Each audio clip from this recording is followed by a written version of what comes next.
অবশেষে স্ত্রীর সন্তানকে সঙ্গে নিয়ে একই রুমে বসে টেলিভিশন দেখছেন বলিউড সুপারস্টার শাকিব খান। এবার এমনই একটা ছবি সোশ্যাল মিডিয়ায় ভাইরাল হয়েছে। এ বিষয়ে বিস্তারিত তুলে ধরব আজকের এই ভিডিওতে। আর তাই ভিডিওটি না টেনে শুরু থেকে শেষ পর্যন্ত দেখে সঙ্গে থাকুন। প্রিয় দর্শক, সম্প্রতি গুঞ্জন উঠেছে যে ছেলে শেহজাদ খান বীর এবং চিত্রনায়িকা শবনম বুবলীকে সঙ্গে নিয়ে গুলশানের বাড়িতে বাবা মায়ের সঙ্গে বসবাস করছেন বলিউড সুপারস্টার শাকিব খান। শাকিব খানের পরিবারের সকলের কাছেই স্ত্রী শবনম বুবলী এবং ছেলে শেহজাদ খান বীর চোখের মনে হয়ে উঠেছেন। এদিকে ঘনিষ্ঠ এক সূত্রের মাধ্যম থেকে জানা যায়, ছেলে শেহজাদ খান বীর এবং স্ত্রী শবনম বুবলীকে অসম্ভব ভালোবাসেন বলিউড সুপারস্টার শাকিব খান।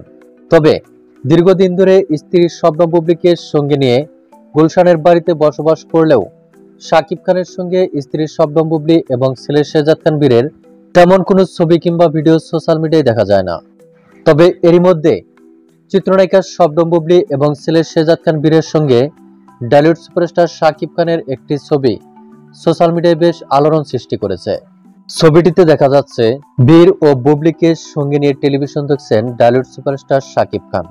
তবে রিমোট হাতে শাকিব খান ও বীর টেলিভিশনের দিকে তাকিয়ে থাকলেও বুবলী ছিলেন অন্যমনস্ক। কিন্তু শাকিব, বুবলী ও শেহজাদ খান বীরকে বেশ দুর্দান্ত লুকেই দেখা যাচ্ছিল। হঠাৎ স্ত্রী সন্তানকে নিয়ে বলিউড সুপারস্টার শাকিব খানের টেলিভিশন দেখার দৃশ্যটি নিয়ে আপনার কি মন্তব্য, তা আপনার ধারণা মোতাবেক কমেন্ট করে জানিয়ে দিন নিচের কমেন্ট বক্সে।